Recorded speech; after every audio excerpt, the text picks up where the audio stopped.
So today I'm going to talk about my Indian culture, where I believe that Indian cultural dance, classical dance forms and music has the power to transform belief systems in all levels, physical, mental, spiritual, and definitely has the power to combat all the diseases. So I have very beautifully created a modality called Natya therapy, which is coming from the word Natya Shastra, which is one of our Vedas in our Indian culture. And Natya therapy is all about performance, stage, movements, sound, raga, Indian classical music, which is known as ragas in our culture, and mudras, the hand gestures.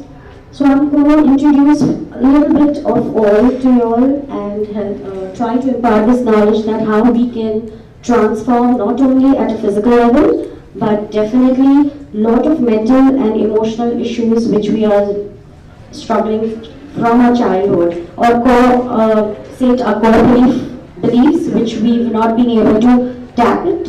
We are going to transform them as well. So Natya therapy is an amalgamation of mudra therapies, and mudra therapy is nothing but hand gestures, body gestures. But if I talk about hands, it's a gentle touch of the fingertips, and each of our fingers signifies 5 elements in our body. One is the fire, the air, the space, earth, and water. It's in our hands how we can balance our elements in our body. So there is a very beautiful technique where we can increase and decrease the elements in our body. For example, if we have a little water retention in our body, we can have different kinds of mudras where we can put the little finger. Little finger is all about water. So how through little finger, I just put the tip of the little finger at the base of my thumb. Yeah. So, and then press my thumb and we can take a support of our own fingers. And that's how, with this mudra, I can release a lot of water element from my body. I can bring the body in, the elements in balance within. So it is said that if anything which is, so I'm going to share this beautiful workshop tomorrow. I'm going to definitely share the details. You can practice it tomorrow. I'll teach you. So this is how you can increase and decrease elements in your body. And if we can have an inner harmony inside within ourselves, that's how we can attract a complete balance around us. That because the environment is just our own reflection. So mudras is one of a beautiful technique where we can combat a lot of diseases. Like I'm talking about every disease. There are different kinds of mudras, there are combination of mudras, and mudras are the most easiest in this difficult and stressful lifestyle. Let's say it very busy lifestyle. It's a beautiful gesture or an alternative healing technique where we don't need to be in a meditative state. We don't need to sit in a particular position. We don't need to be concentrating on it. We can dance, we can sing, we can walk, we can talk, we can see TV. So if I'm actually working for diabetes, for example, and if I'm supposed to balance, I'm working that these are the 3 combination mudras which I'm working to balance a particular disease. So if it's going to take me 10 minutes each day to practice that mudra, I can easily perform it and practice it doing all the other activities. So there is no point to escape and no point to have an excuse that I didn't have time. So mudras are very strong, and it doesn't need to be having any compulsions. It can be it works super with coma patients because we use it with rubber bands. We tie our fingers with tapes and rubber bands. That's how we balance the elements in our body. So mudras are very potent and very beautiful, especially in classical dance forms. Like if dance is a language, mudras are words. We express, we balance our postures, our movements by having the right mudras, which are needed in the dance postures. Coming to sound. So when I'm talking about sound, you must have heard about tones, subtones, ragas, classical music, Indian classical music, instruments.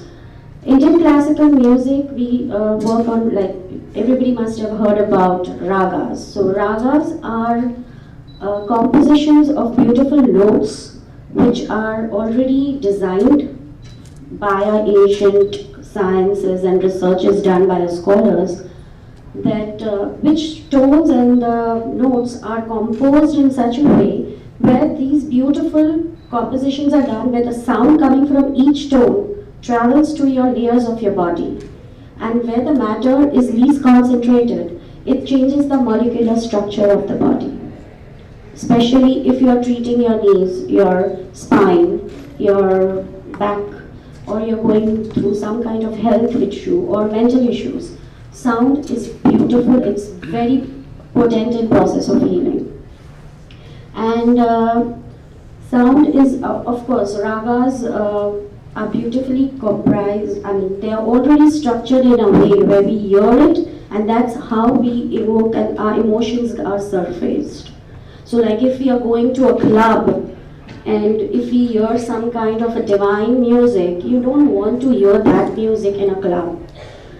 You want to hear a music which is going to make your energy levels high. You want to dance, you want to be happy. That's how the relation works with the music and the emotions. If I'm going to a divine place or a temple or anywhere, I would not like to hear fast beats.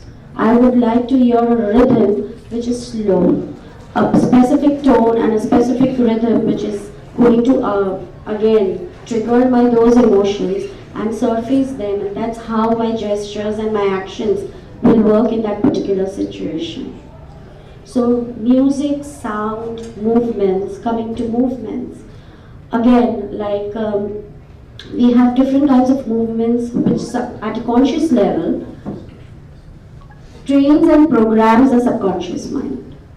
Like every time I bend or I lift my body from the ground, I want to lift my back from the ground. I am learning, sometimes usually we like to take a support, when we are lying on our back, and when we have to come up with a particular movement, we would like to take a support from the ground itself. But that is what we are teaching a subconscious mind, that I don't know how to live without support system. So if I am programming a belief, and if I want to work on my stability, my security, on how to be, to develop a habit, how to be independent in my life, in all areas of my life, I will program a movement in such a way which is training my mind. So Indian classical dance forms have like 76 classic postures which activates your 7 chakras, and it integrates new habits and new belief systems which is needed for your life. And it, of course, movements again helps you to balance your yin and yang, your left brain, right brain, because everything what you do is, dancing is never always on one side. It's always the right and it's always the left. So the right and the left, anything happening at the physical level, it's teaching the mind, it is teaching all your bodies, the mental, emotional, etheric, all these 7 bodies, how to be balanced in all areas of your life. So everything at a consciously, you're programming and you're helping your subconscious mind to program and reintegrate new belief systems which are needed for your life. And at the same time, you are teaching how to release and delete all that which is not serving you, by different forms of actions, movements, postures. So this is a beautiful part of Natya therapy, which talks about definitely breath work as well, because everything is breath. how we breathe in, when we breathe in. Like you have seen a lot of dancers performing on the stage, and how consistently they can dance and still hold on to their breaths. So there is a cycle which is being taught to us, that how to perform and take the breaths and the right intervals and translate into another movement. So that's again a beautiful science where through movements, postures, uh, we know how to take the right breath and how to allow every breath is purifying your mind, and how to balance it. That's the whole idea of it. So this science definitely teaches you how to attain balance of your Shiva Shakti, your feminine, masculine, your left brain, right brain, whatever you call it, because it's all about attaining balance. And Natya therapy is all about attaining balance mentally, emotionally, and physically. Definitely, that's how you are connected spiritually. Thank you so much. I'll be having a workshop tomorrow. I'll just have to check the time. It's 2 to 2:45. It's on dance and healing, where I'm teaching different kinds of movements, postures, and mudras. And I will be giving you all some kind of details. You all can come with your books as well. So thank you so much, and